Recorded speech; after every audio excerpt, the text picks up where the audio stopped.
funny deal, the Wi-Fi and everything I have in here is very restricted. So there'll be times when I'm trying to get on, websites and research on something, and it won't let me do it. So I have like a filter on it. So I have to go off of it and go on my phone sometimes. And send myself the information.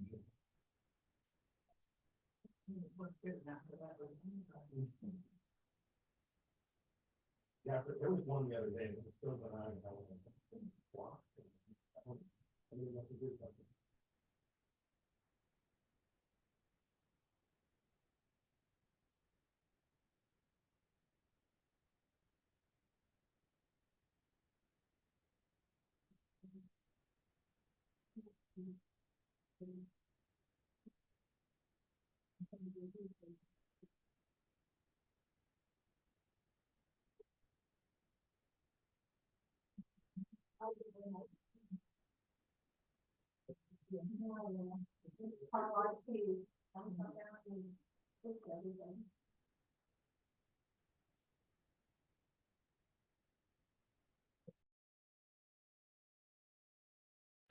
Which day? Oh, there we are.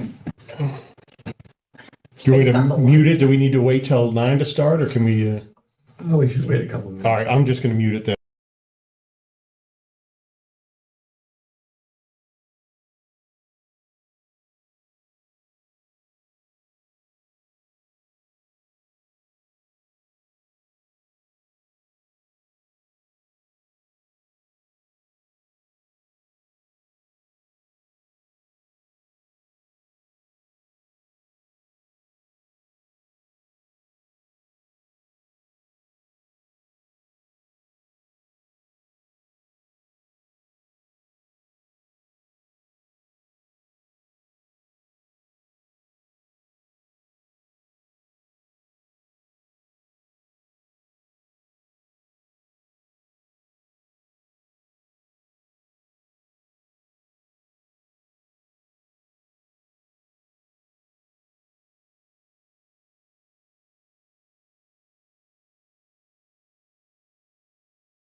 For 34 years. Mm-hmm. I mean, she was in prison last year for the retreat. The new volunteer services person, no records on file. Well, you've got her fingerprints. Yeah. I mean, no, she cannot come in this year. No records on file. All right, we live. Anyways, I could go on for Hours. Okay. Call to order the meeting of Scurry County Capital Resource Corporation. Roll call vote. Okay, Chester Burton, Here. Leo McAllister, Charles Finnan, Here. Gail Breen, Here. Michael Moore is excused. Review and approval of the minutes. Second. Any discussion? Hearing none. All approved? All opposed? Hearing none. Minutes approved. No bills and communications, no report of treasurer, no reports of committees, unfinished business. All right, you have before you a resolution to hold a public hearing for the refinance of the Cobleskill Alumni Holdings, the bonds for the dormitory. As the process went on, I believe that initially the bonds were through Citizens Bank, and then Citizens Bank decided that they didn't want to carry those bonds anymore. So they need to go out and go through this process again. So talked with our attorney from Hodgkins Russ, Chris Canada. We were waiting on the application, but it was kind of the application that we got back was incomplete, but Chris was comfortable going ahead, having the board approve the resolution. So that way we have the application in time for the January meeting that we'll hold our public meeting. And since it's also a refinance of an existing project, he didn't have concerns that they were not late on the application, but that we kind of went ahead to do the resolution before the application. So I'd be, and then also there's a conflict of interest resolution for reference. That was an additional, that resolution was made back in when the bond was first approved, because I believe Joe Scott was representing the college for their part in the bonds thing. So just wanted to have everything out in the open and have that done. So be happy to answer any questions related to that. Anybody have any discussion on that? Anybody understand what happened on that? Okay. So we need a roll call vote on this. Ready? Okay, I can do it. Chester Burton. Here.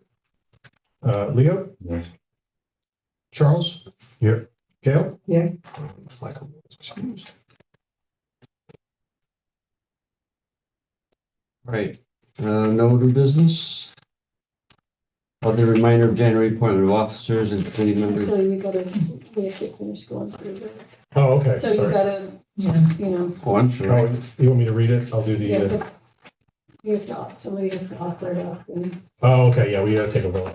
Oh, I thought we were doing that. no, Yeah. Well, I'll make the motion. motion to, And I. actually, usually Chet, you do it. The following resolution was offered by, Oh, okay. usually it's Chet, and then seconded. Tab 2. There you go.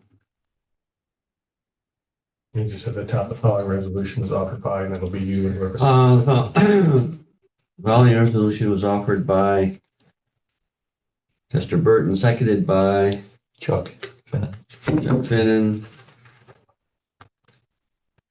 And then, To the voting. Page 3. Okay, now we'll be voting. and then we need to vote. Okay. Chester Burton, Yes. Leo McAllister, Charles Finnan, Yes. Gail Breen. Yes. Okay, Michael Moore is excused.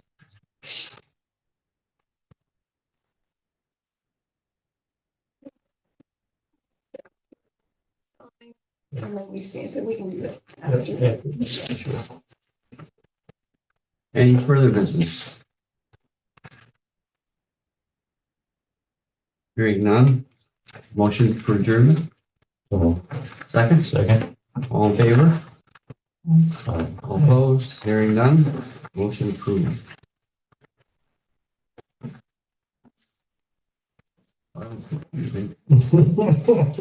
We haven't done it in a while. All right. Call to order the meeting of the Scurry County Industrial Development Agency. Okay, roll call. Trustee Burton. Here. Leo McAllister. Charles Finnan. Here. Gail Green. Here. And Michael Moore is excused. Reading and approval of the minutes of October 17th, 2024. I have a motion to approve. Make a motion. Approve. All in favor? Aye. All opposed? Hearing none, minutes approved. Bills and communications, none. CEO monthly activity report. Okay, well, I first wanted to thank the board for affording me the opportunity to go to these different conferences, the BEST conference, the IDA school, and then the Pittsburgh Sync Up. Learned a lot. BEST conference, very interesting. Of course, don't know if you're aware that SUNY Binghamton is the hub of battery development. And so Stanley Whittingham is a professor there, and basically I believe he won a Nobel Prize for his work on the lithium battery.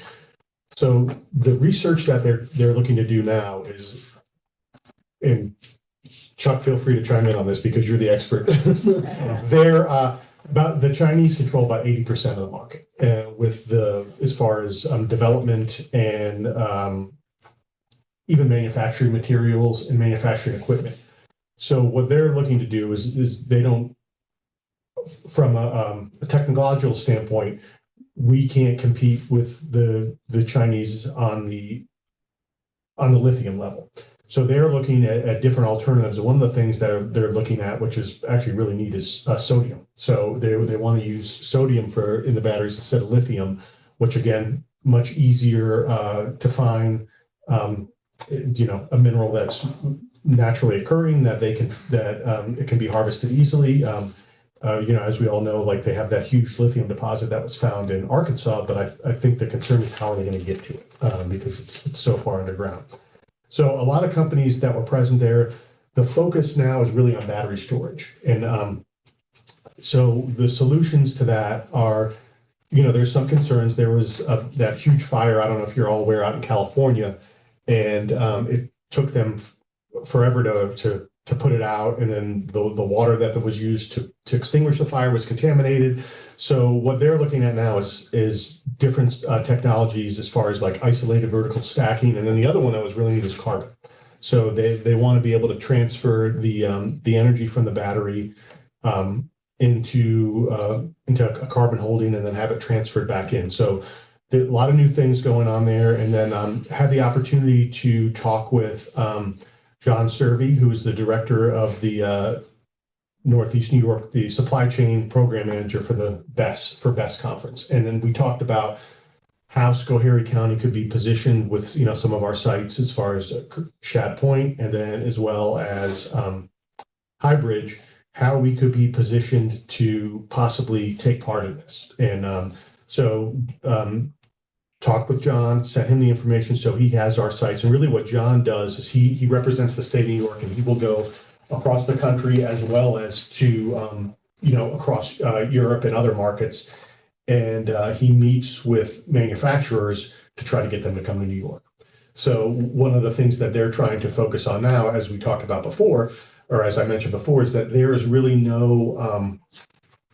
there's no manufacturing here in the United States for the equipment that is used in the battery manufacturing process. So they are trying to see how, we can ramp up that here and then how we can take a part in it. So it was good that I met with John and then had those discussions so he knows that Schoharie County is interested and to look at certain things. But I told him, I said, one of the things that is going to be a discussion point, I said, for our board, and I said, I'm sure for the community as well, I said, we're not interested in having one of our premier sites just be rows and rows of battery storage and it employs 3 or 4 people. I go, that's not, that's not, I said, we'll listen to anything. I said, but our thing is jobs. I said, so, that's going to be our primary focus. So John understood that and I continue discussions with him. So that was the BEST conference. If anyone had any questions or feedback, I'd be happy to answer and then I can go to the next topic. No, good overview. Yep, thank you. So I went to the IDA school that was down in Ossining, New York. It was actually at GE's old, was it the Corporate Training Center? Is that what it is, Sarah? Sarah was very familiar with it from her time in her work before. And it was interesting because of, we always think of some of the issues that we're facing are specific to Schoharie County, but housing was the main driver of discussion down there. And really the idea was, okay, how can IDAs assist with, housing? So is it through a pilot, through, sales tax abatement or tax exempt bonds for affordable housing? Those were some of the things that they looked at. A couple different IDAs, and it's more kind of further south, more around the New York metro area, Westchester, Port Arthur, those areas. What they've been able to do is they've been able to, when they have site development, to leverage the infrastructure at the site development to adjacent vacant parcels. So, and to prepare them almost for housing. So they'll have, where they're going to run water, sewer to a site, then they'll work with different entities to get grants to enable to run that out further to a site that doesn't have it, that, either is under their control, or they'll work with a developer who's looking to develop housing. So, okay, now this infrastructure for you to hook into, you're not having to pay all this now because, we have an industrial development or whatever we're putting in there. Now we're able to leverage that infrastructure to assist in a housing development. So that was one of the things that was kind of really positive there. And then also related to that, I've had several conversations with Tompkins County on how, their IDAs kind of position themselves for different things. One of the things that they're doing in Tompkins, and we have it similarly, you all had set it up prior, is their community development fund. And so there's a portion of when we get a pilot that goes into that community development fund. And similarly in Tompkins County, what they use a fund similar to that for is they leverage those funds to get grant funding for affordable housing, or to do awards as far as, maybe it's not a makeover, but maybe it's housing repair, things of that nature on a smaller scale. So in the future, in the near future, I'm going to meet with Ron Filmer and with Shane Nickel from the county and kind of discuss, all right, well, we have this fund, and how are we best positioned as, as the IDA? How can we work with our partners to facilitate that type of work? So what can the IDA do to assist, you guys? And there's certain levers that we can pull, and that's really where, kind of where my mind's at. So I'd love to hear any feedback on that. You ever find out who's connected to the site across the road from Shad Point? I sent him a certified letter so that way I could talk to the person, but I actually asked Julie Pachetti, and she's going to do a little digging for me to find out, who that contact is, because I could not locate. I think it was Raymond Real Estate Group LLC, and I went onto the New York State website.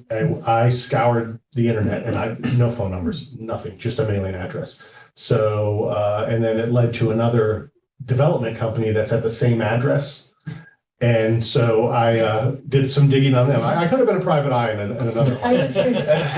And I found the lawyer that incorporated the articles and did all that, but again, could not find any information on that. So Julie's going to go kind of through her connections and do a little digging to see who's behind that property, so we can discuss, that with them, because I agree with you, Chad. I think that's a prime piece of real estate that could be used for development. And the letter that I'd sent was, hey, I understand you were involved in this transaction. I kind of played dumb because I was like, if you know who the developer is, type of thing. And, told him that it would be that the IDA would be very interested in assisting him in the development of that property, in particular related to, housing. So hopefully hear back from them. The other thing is we also received a presentation from from a lawyer from Osterman and is it White in Albany, that specializes in environmental law. So come January 1st, the law is changing in the state of New York. And it's specifically for us, it's Shad Point that this affects, is that when there was wetlands delineation done prior to January 1st of 2025, the Army Corps of Engineer was kind of the final say on it. So they would say, okay, yeah, you're good. Don't worry about it. Now they have a say, but the final determination is done by DEC with the state, and they have 90 days to approve that. So they kind of went through the different things on site development and wetland mitigation that could have, there's 11 criteria if the site is under 7 acres, like if the wetland's considered under 7 acres. So that's where we're at there. And, we're really just, unfortunately with Shad Point on this, is that we've submitted to the Army Corps and they're just sitting on it because I don't think that they want to get involved until after January 1. So that's where we're at with that. But it was a good discussion that we had because there's concerns, about the control, not the control of DEC, but how they're going to interpret certain policies. So, this gave us a lot more background on it. And, we've been in discussions with MRB going back and forth on how this could affect us going forward. So they're aware and they're working. But yeah, that's kind of where we're at with that. And then I had a discussion with Tim Fitzgerald. He's the vice president of, I met him at here, economic development for Mohawk Edge. And so we had a follow-up after the meeting, and what Mohawk Edge, they've received a grant from the state of New York, and it's a really interesting program. So what the state wants to do is they want to, they have such an investment in technology and, the microchip technology that's going on. Well, they want to get non-traditional businesses involved and see how they can take part in the supply chain or just in this process. And so Tim used a couple examples of what they were doing up in some of the other counties. Is he said, example, he goes, we had a company that did cardboard boxes. He said, so we position them with these the microchip suppliers and everything. How do we ramp up your business or adjust it so that way you can take part in this and you can manufacture boxes or cling wrap. And the other one was a machining company. So what Tim wants to do, and he wants to do it in the first quarter here, is wants to hold a workshop in conjunction with the IDA and SUNY Cobleskill and our other partners from Spark, and hold maybe 2 workshops and invite our local companies and talk to them about what they do and how we can position them to benefit from this investment that the state has made. So looking forward to that. There'll be more to come on that. That's kind of going to be in the first quarter of 2025. So it's exciting. I'm glad that they have the money for it and that him and I had that discussion. And it's funny because when he was going through all the different things, I was like, oh yeah, I never thought that could be something that would take place in technology, and especially here if they're opening what this $800 million facility is, I'm sure they're going to have cafeterias and things of that nature. So maybe there's some of our agriculture that we could leverage with them as well to get into that. So there's a lot of non-traditional things that I think are going to that could come from this. Yeah, Universal Plastics. I also have. Yeah. Oh, that's a great idea. Yep. Yeah. And for the other one in Scary Harbor, they might fit in there someplace with some kind of packaging. You said Harva? Yeah, HARVA. There's another outfit up in Sharon Springs. Oh, AMT. AMT. Yeah. Perfect. Yeah. Great, thank you guys. And then the Pittsburgh Sync Up trip. This was a trip sponsored by Southern Tier 8. So they paid for our trip down there. We drove to Binghamton and took a bus to Pittsburgh. So it was it was a long day. But it was really neat to see. The purpose of the trip was, how a city like Pittsburgh that was kind of really depressed once the steel industry left, how did they reinvent themselves? And so our kind of first meeting was with the Southwestern Pennsylvania Commission, and they're the local kind of economic development arm for the area. And really their advice to us was, you really need to align your goals across all the different sectors. And, work with your industry partners to ensure, one of the primary things they use as an example, and you'll get a kick out of this, is they're like workforce development. They're like, the lady's like, I would go from one agency to the next. The forms are different, the processes are different. People get all confused. She's like, so what we did is we got all the workforce development partners in the room. We said, okay, we're going to streamline. This is the way that we're going to do it. And everyone agreed. And she's like, and it has made the process so much easier as far as, workforce development. And so, again, it's just what they talked about is just that partner development and how they're making sure that everybody's singing from the same sheet of music.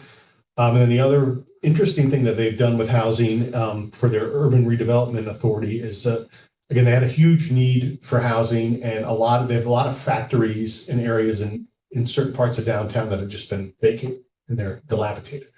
So what they were able to do is they work with special programs from, the city of Pittsburgh, Allegheny County, and then also the federal government.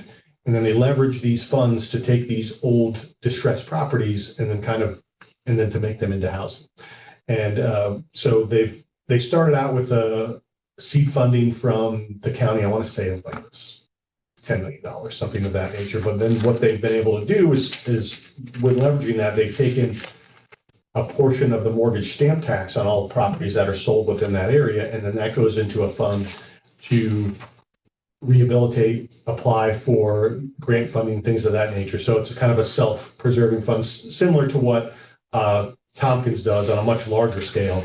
But again, that kind of, finding, a revenue source and then utilizing that revenue source to leverage more money from different partners within, state, federal government, or nonprofits to kind of go forward and do off of that. So that was an interesting project. And then we did the Pittsburgh Robotics Discovery Day. And let me just tell you, going in there, I felt like I was the dumbest person in the room.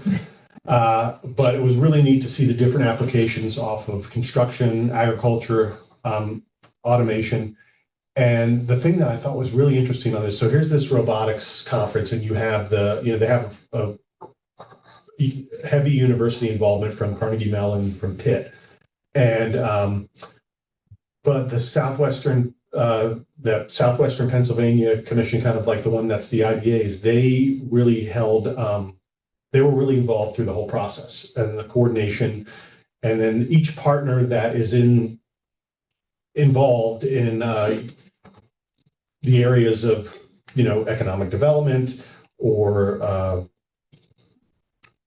education, different process development, they were all involved in this. So there was no silos, everyone was involved, and they each had a part to play in this conference. And then the thing that was really struck me is there were so many kids there. So they were taking middle school and high school kids and bringing them in as like a field trip day to introduce them to robotics, to see that, okay, these are the things that out there, these are the jobs that could possibly be there, these are the careers for you.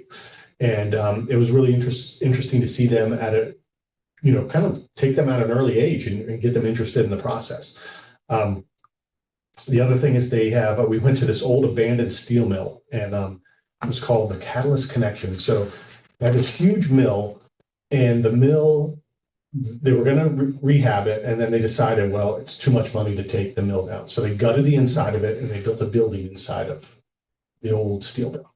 And so that Catalyst Connection is a private nonprofit organization, and then they provide consulting and training services to small manufacturers in kind of that southwestern Pennsylvania area. Very similar to but on a much larger scale, kind of what the IRV does. They provide them, you have the ability, if you're a manufacturer, if you want to do 3D printing, or you want to do some type of, they have this robotic welding that's there. And it was very interesting. The day that we went there, they were holding a robotic welding class. And we asked them, we said, what type of people do you get for this? Are they kids, younger kids, more? And they're like, believe it or not, they're like, we like welders, because welders know how to weld. They know what a good weld looks like. So it was kind of one of those things where, you always think of, okay, automation robots is going to take jobs. It's like, well, no, actually, in this case, the people that are the experts at doing what they're doing are needed to facilitate the work that's done there. So it was a very interesting process on how they went through and did that. And the lab was worked in conjunction with Carnegie Mellon and Pitt University actually have lab space there. So they'll have students actively working in the labs, and also assisting small businesses, people that are, kind of are looking to get into that sphere and how they could develop from it. So that was very interesting, really good. And then also as part of this, I met with Carol Miller. She represents the Alliance for Manufacturing and Technology. And really what they do is they kind of conduct business diagnostics in our area to help people streamline their processes, look for grants. And one of the things that they're big on now is they have grant money for companies to migrate over, I wouldn't say to green energy, but for energy efficiency. So what they'll do is they'll come in, they'll do an audit, and then they will, so if a company is looking to, let's say they want to, I'm just going to throw this out, that they want to replace all their lights in a facility with LED, they can assist with that. And there's grant funds available for that. So they're on that type of thing. So Carol and I had a good discussion, and it's good to know that when I, going out and meeting with our partners in the community, we have these resources that are available. So that was really good. And that's my monthly activity update. Also wanted to mention, one of the things that I'd like to do, and I wanted to get the board's opinion on it, is I'd like to give kind of a year-end recap to the board supervisors of what the IDA has been doing. So my hope is to, and I'll talk with Werner Hempel, the chair of economic development, to do kind of the way the county works, that I'm sure as you all know. I would present to the Economic Development Committee first. So look to do that in January, because the meeting this month has been canceled because it's the day after Christmas. And then we'll go, Chet, if you wouldn't mind joining me, then maybe in February, we could meet with the board of supervisors and give them a quick presentation of kind of what the IDA has been up to this year and what we've got coming up in 2025. Sure, I think that'd be a great idea. And that is all I got. Happy to answer any questions. Did you have time to breathe? Yeah, it was busy. It was busy. It's funny because all of these were, I was driving back, and then the day we came back early from Pittsburgh, we left like 4 hours early because it was the day when we were getting that really bad, snowstorm that had come in, and Binghamton got hammered. And I had gotten there, and I was joking with Sarah, and I were talking about this. I said, I hadn't put them on yet. And I was like, oh no. And I drive a sedan. I'm so lazy. I didn't put my snow tires on. And I was white knuckling it. Because that drive from basically from here to Binghamton it's windy, and I'm just like, oh God, please. I made it. Everything was fine. And the next, I think that was a Thursday. Friday came into work. Saturday I went over and got my snow tires. Well, my sister lives in Binghamton, so next time. Out of place.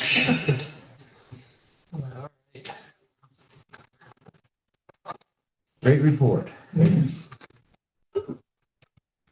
Report of the treasurer. Cash position report, LPL investment. All right.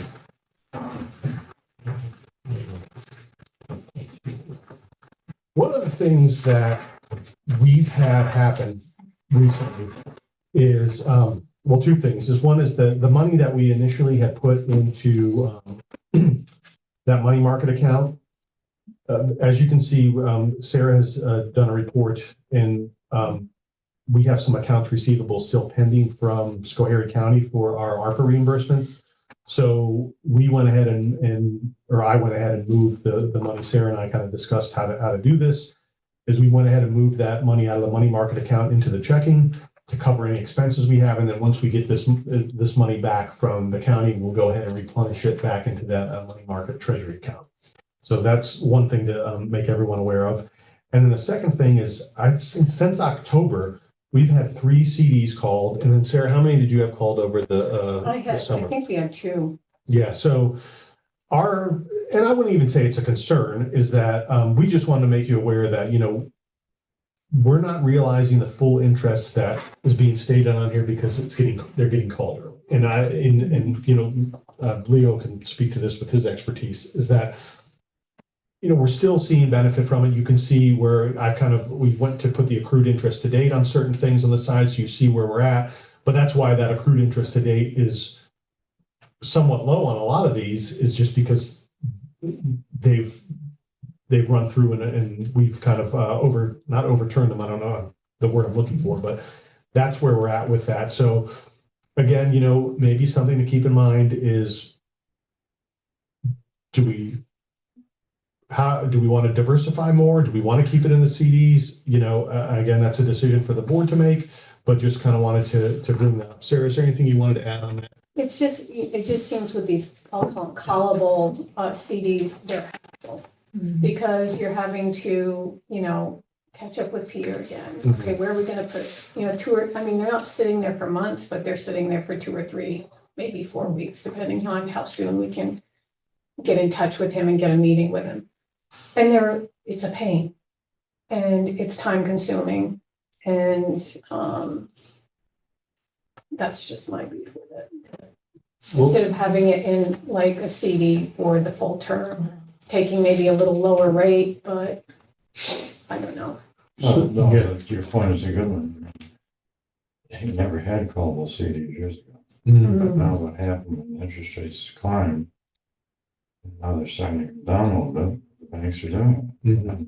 So we might want to really consider the non-callable. Okay. It's 0.25% less. All right. I went on this morning and there's just nothing out there. A 4.25, but it didn't say if it was callable or not callable. You'd have to delve into that, but it's really interesting that this is happening. It's hard to keep up with them, like bookkeeping wise, and the reports are a nightmare. I don't- We went through, and Sarah and I are looking at, because we get these letters, and it says, this was called, and then it was rolled into this, and then Sarah's like, okay, where did the one for 180 go? And I'm like, okay, I No, but went just here. even And calculate the interest, Yeah. and it's just like, how do you book that? It's day to day, it's month to month, it's, you know, That's it's like, crazy. it's a bookkeeping nightmare. What is the parameters for this money? Is it kind of CD? I think it could be in anything. Yeah, from what I looked in our, you know, bylaws and everything, I don't know that there's any restriction on it. And of course, you know, we don't want to be super aggressive and put in tech stocks or something, but yeah, exactly. But treasuries, like you're saying, no, I know exactly what you're saying, Leo, is that I do think we have flexibility to explore other areas, kind of like Sarah was saying, that are going to be more long-term, whether it's treasuries or whatever. Again, maybe on a smaller interest rate, but I think, you know, at the end of the day, we'll probably realize more more interest because it's going to sit in there longer. Whether instead of, you know, 3 months and then, okay, you get $600 and it's like, well, that's great. But then, and then now we've got to track Peter down. And sometimes, like Sarah said, it's that money sits in a sweep account. I mean, the good thing is now that we have that money market account that we can move the money in that's interest bearing. Should we have that, you know, have it callable and just have him, I can instruct him to just sit it in the money market to gain interest until we can determine where to put it. But yeah, I think that's something for the board to discuss. Just kind of want to bring that up for you guys to think about. Again, we don't really need to take action on it now, but you know, Sarah and I felt that we just wanted to share because, you know, we don't ever want it to come back to you guys and you're like, well, why did we only get, you know, $7,500 of interest this year on you know, close to $1 million worth of investments, you know, so that's why we're at where we're at. But what I don't understand, and Leo, maybe you can help me with this, is this money in a market? It's not. It's just a regular CD, and it just seems like the interest. Yeah, but you remember, you know, that $1 billion that they can call, it's a lot of money. Okay. A small amount of interest can make a lot of money. It's like with the little Trustco CD, okay, I get my interest check, you You know, might every want to quarter. And consider at this time, and again, it'll be a full discussion, agency bonds, because agency bonds right now are quite attractive. And they're relatively safe compared to, let's say, a corporate bond. Okay, So that might be something Jenny May and that kind of Okay. thing that we want to look at. Okay, I can do some research on that and bring it, you know, for next, maybe what I'll do is I'll get with Peter and I'll find out some rates on the non-callables and then the rates on some of the agency bonds, and then I can bring it to the next meeting, and then, you know, we can kind of discuss. Okay. But, you know, NBT had their own rates with their own CDs. Mhm. I mean, they weren't terrible. I mean, they weren't any less than the Trusco. Right. Well, the good news is the treasury is still at around 5. Mhm. The money market treasury is still around. Yeah, it's that one's in, Yeah. I was shocked at the amount of, the interest rate that we got on that, so. Well, if you want to ask Peter, and maybe you already know, in the future, what it's going to be, the direction that things are going to go here. Well, I've listened to 10 different webinars and, you know, it's like you pick it. Yeah. you know? I don't know yet. Somebody's gonna know. I'll tell you, I've listened to some of the best out there. They just don't. Bitcoin? You want that? I'm off the board. Yeah. Show me the door. Patsy, have a field day with that one if we put it in Bitcoin. Somebody can explain it to me first. I don't really understand it either. I don't think it's understandable at this point. That's the intention. All right. Any further discussion on the cash report?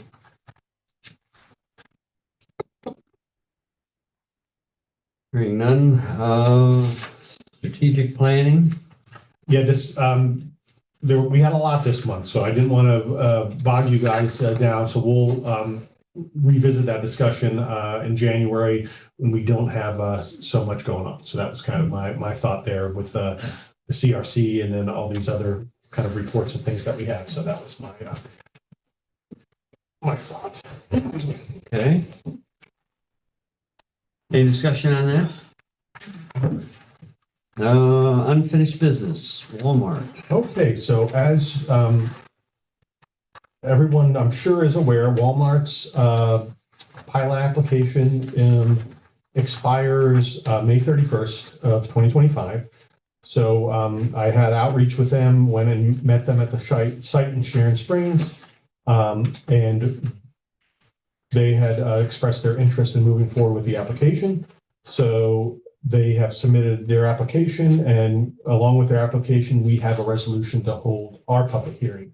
I met with the town of Sharon Springs and also with the village and the school district to kind of get their where they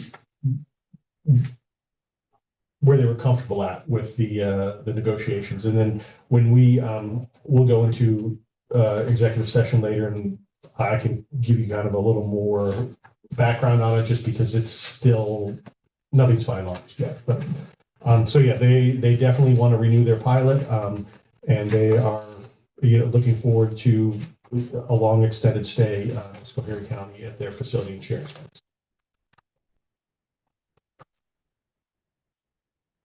Okay. Ed point? Do we want to the resolution? Right? Yeah. All right. Say that Go again? to your resolution. Yeah, tab 4. And it's just kind of similar to what we did with the CRC. Yes. So you just need to make Make the, a motion to- Okay, make a motion to authorize a public hearing regarding the proposed amendments to a pilot agreement for the benefit of Walmart Stores Incorporated. I'll second that. all right, I'll do the roll call.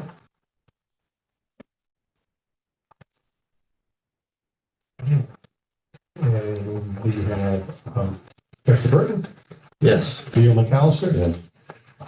Chuck Finnan, Yes. Dale Breen, Yes. and Michael Morris.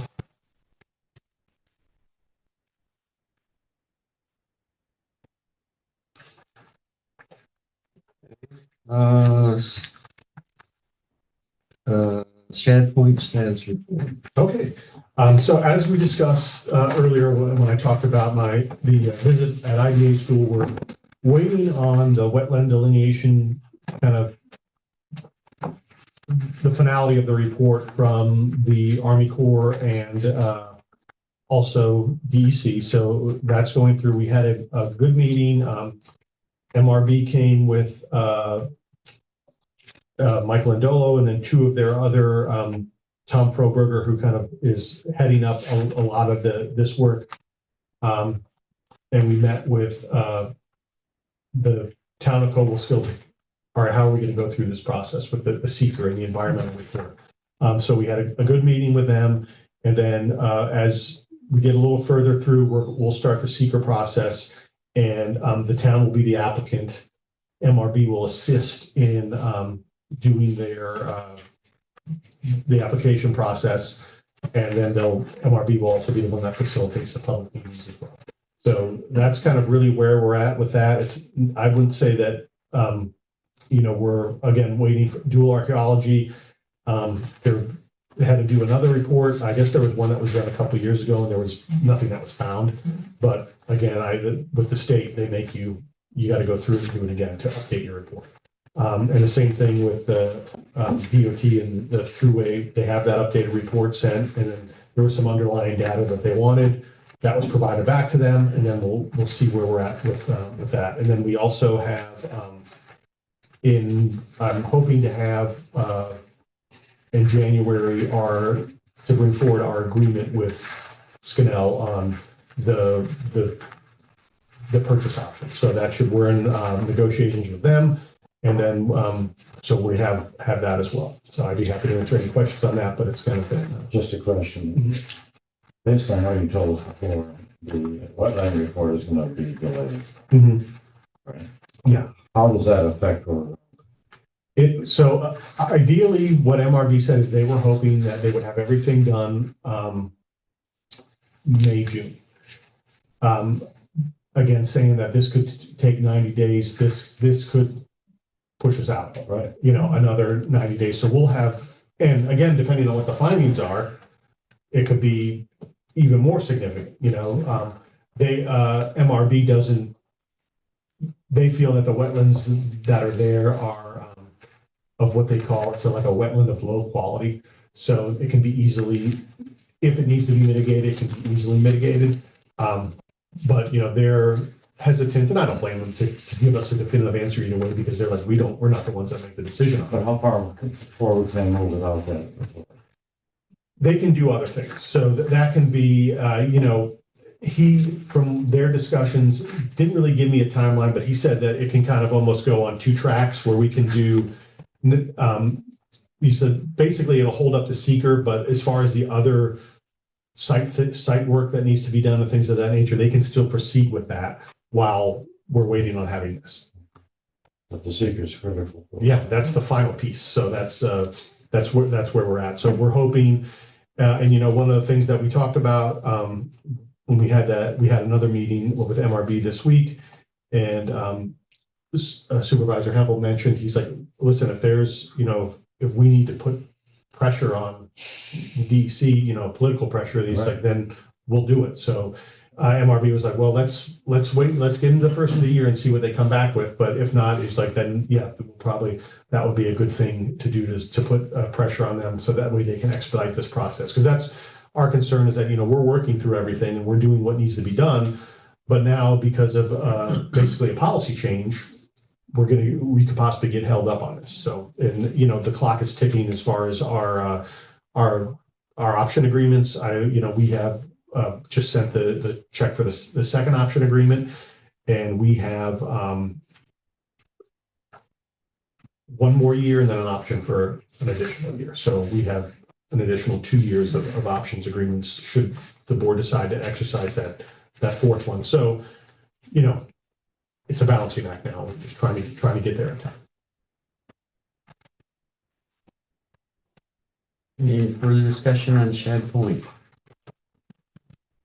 Hearing none, SSI, update on sales tax recapture. Okay, so I had reached out to the son, Richard Cho, I want to say late November, early December, what's the status of your project? How's your financing going? Hadn't heard from them. We saw that their site plan got approved by the County Planning Commission.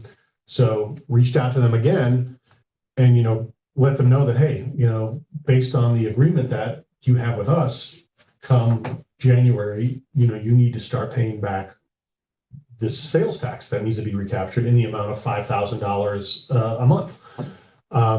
So he said, we could do that, but do you think we'd be able to do 3,000 until we get our funding secured? And I said, you know what? I said, you have an agreement in place. I said, I'll mention it to the board. I said, but I said, I can't make you any promises. So I just wanted to bring that up about their request, because according to Richard and his father, they have the funding secured, and they'll have a note next month. Again, you guys are much more aware of the history So of why this is he than I trying am. to negotiate? Exactly. So again, my 2 cents is hold their feet to the fire. Again, that's the board decision, but just kind of wanted to bring that up because they asked, and then I'll be happy to be the messenger of whichever way you want to go. Yeah, but we already decided it was 5 and not 3. Yeah, I mean, and they agreed to it. So Letter yeah, stating so. So he's coming back again and saying, Good luck. yeah. So if you're all good, I'll just go back and tell them, say, no, the agreement is for 5, and that's what we need to go for. I mean, that still pushes out 9 months of work with these Mm-hmm. people, having to file the proper recapture paperwork with the state. I mean, it's work for us.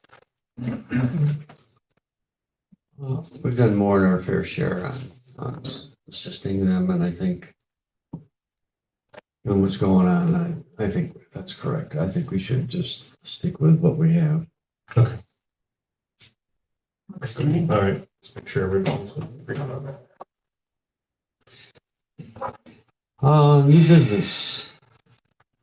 All right, so don't know if everyone's aware of the Bridge Street Bridge grant award that went through for Square County in the amount of $11.6 million to replace that bridge. So that was proud to say that was a grant project that I worked on when I was over at the county. So it's good to see that, and that kind of I think only helps us as far as infrastructure.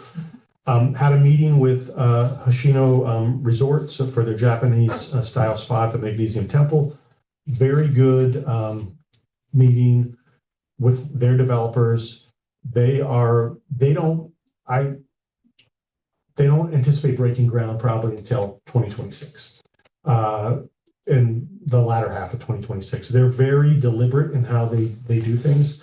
And it was very interesting that the developer that's assisting them actually was flown to Japan and was there for, I want to say 10 days or 2 weeks and visited all their properties in Japan to get a feeling of, okay, how is this work going to be done?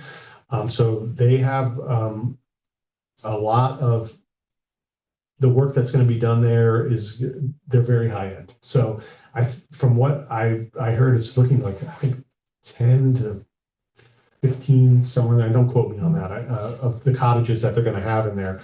So again, they starting with their approval, so that is good that we're going through that. And, that'll be coming down the line. I'm sure they'll be interested in, a pilot, sales tax abatements, whatever benefits the IDA can offer. So I'm in contact with them, and to know that once the process gets a little further down the road, then we can start, talking about applications and how we can assist them in leveraging the tools that we have. Cobleskill Hospitality, so the Ramada Inn. I actually went out there on what was yesterday, Tuesday. Toured the site. He is anticipating opening March 1st. Just the hotel side. The other side has a lot more work that needs to be done. So they have crews in there. I would say crews of 10 to 15 people working in 2 shifts. They've gotten all the flooring in. They're replacing all the doors. The windows have been done before. The previous developer, Muhammad, that was there, did a lot of the kind of the bones work, electricity, plumbing, things of that nature, where now it's a lot of the finish work that's going on in there. So again, he anticipates opening on the 1st of March.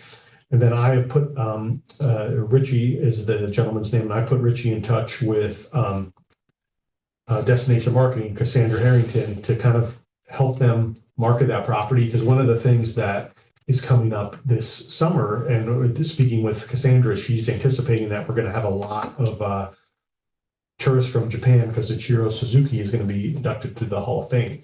And one of the things that Cassandra had mentioned is that, you know, the hotel stock that they have in Cooperstown is going to be it's limited.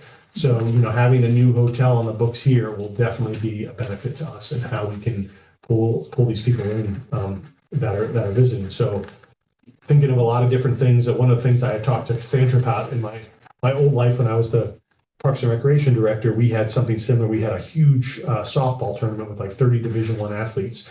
And what we did is we contracted out with, we had a thing in Clearwater called a Jolly Truck. It's basically a trolley and it go down through the beach and everything. But we contracted out with a trolley to take people back and forth from the hotels to the event. And, you know, and it's something that, you know, maybe that the county could leverage their economic development money, or they could, you know, partner with county transportation to be able to provide that service. So it makes it much more attractable to the people that are visiting, because then they don't have to rely solely on, oh, now I got to rent a car and I got to figure out how to get there. Find a place to park. Exactly. Yeah. Find a place to park. So if that's something that, you know, we can do, that's one of the things I talked to Cassandra about it, but that's really, so I think that'd be a benefit to, you know, everyone here, is that whoever's, you know, staying, then we can maybe leverage some transportation options to do that.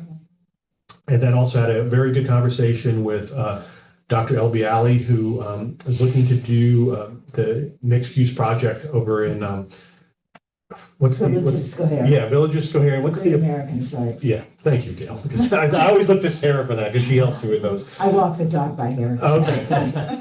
And really good discussion. He has actually started his application process, and we're listed as one of the interested parties.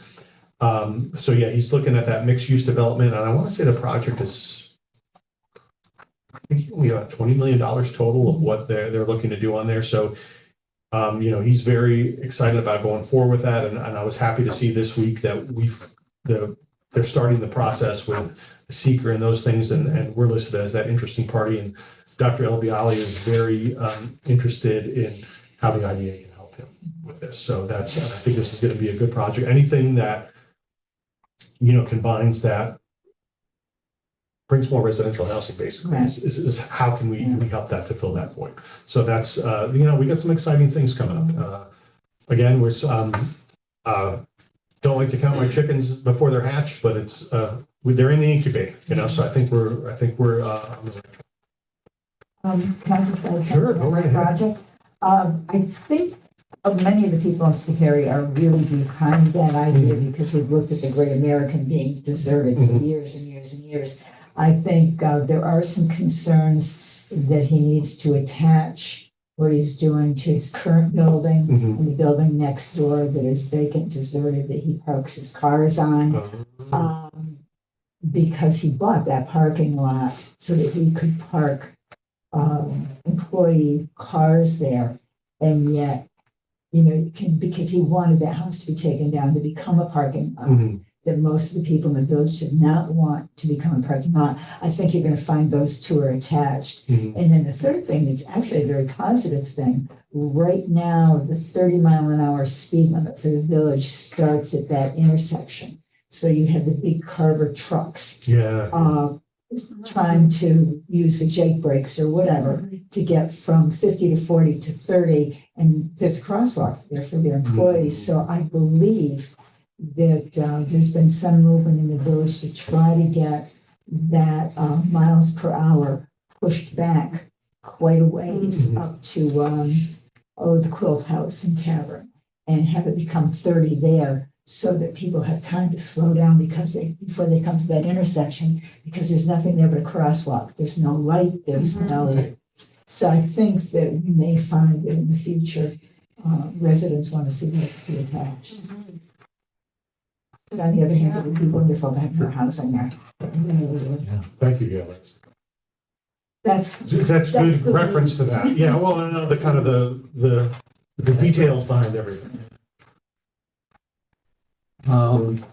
Micro enterprise grant? Yeah, so talked with Shane over at the county, and we want to participate in helping to administer the micro enterprise grant program. Speaking with Shane, and then Sarah has experience doing this in the past.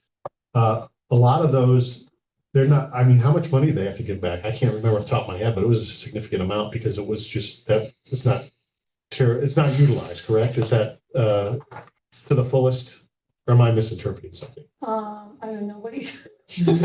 Well, we want to help administer the grant. So we want to, the county is more than willing to, allow us to do that. Really, we view it as another tool to put in our toolbox to help businesses in Schoharie County. So again, the kind of the administrative costs for doing that, that's all reimbursable. So we can get reimbursed on that. But it also, again, gives us a little more leverage to be able to help out, because sometimes the pilot and the sales tax, that can be, it's for certain projects that makes sense. For other ones, it does not, just because of the attorney fees and things that need to be incurred. So this allows us to, again, provide some more opportunities for the community. Sarah, if you want to toss on that. A little background, when Ron was running both the IDA and the RPC, we ran the micro enterprise out of the RPC, and we would go back and forth depending which agency needed the goal. So I wrote over $900,000 and administered that grant money since 2016. So we've had, experience doing this in the past. So it's kind of like old hat. So if you guys want to do it. Yeah, I just wanted to bring we're it to able you. to. And, Somebody needs to do it, so. Yeah, because the county doesn't have it. I don't think they have the capability. we have a process and we've been successful. Why not continue? Any motion on this? Sure. Yeah, Might as well. absolutely. I'll make the motion that we take over administrative duties for the CDBG Micro Enterprise Grant Program. I'll second it. All in favor? All opposed? Hearing none, motion approved. Other. All right, just annual housekeeping is, so we'll need to go through and appoint new officers at the January meeting, so new officers for the committees and the approval of the agency policies. Those are things to just keep in mind that we're going to need to do coming forward in January, and then those policies can be, Sarah's updated them, and she's been doing yeoman's work updating the website. Her eyes were like this for the last couple of weeks. So Well, they changed the website and not everything got published to the new website. So I'm having to scramble. Yeah, looking for a needle in a haystack. So, but it's getting together. So take a look and see if there's anything that sticks out that we need to update. But the policies were just reviewed by the attorneys. So everything that's in there should be good and up to date. But just keep in mind who wants to be on which committee. We have governance and finance, and in the past we've split it up 2 and 2, and then Chet is on both. So we kind of have to know ahead of time who wants to. Yeah, and I think which. I indicated before, but I'll be glad to do that again. Okay, which The committee? executive committee was my first. The governance or the Governance, I'm sorry, the governance, governance okay. committee was my first choice. Gail, okay. Finance, you'll do finance, okay. Should we, I'll do finance with Leo. okay. And we'll throw Mike yeah. in governance, okay. And then we'll be able to get that paperwork ready so we can have a motion on that in January. Good.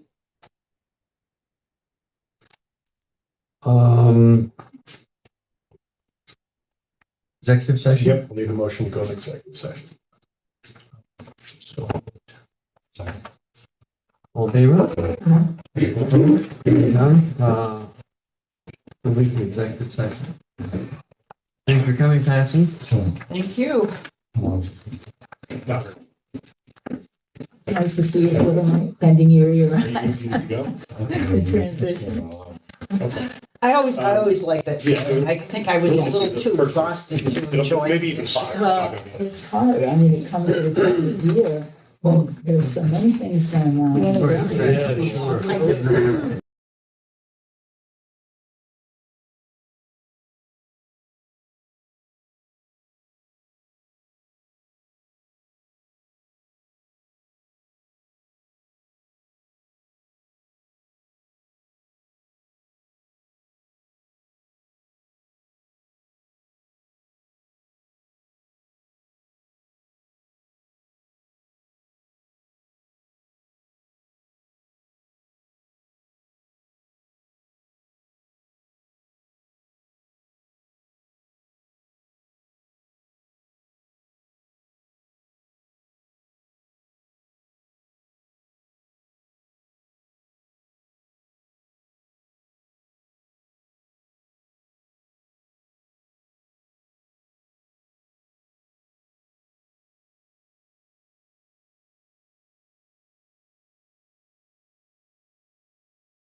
Wait till that's on. Oh, that's right, we gotta do it.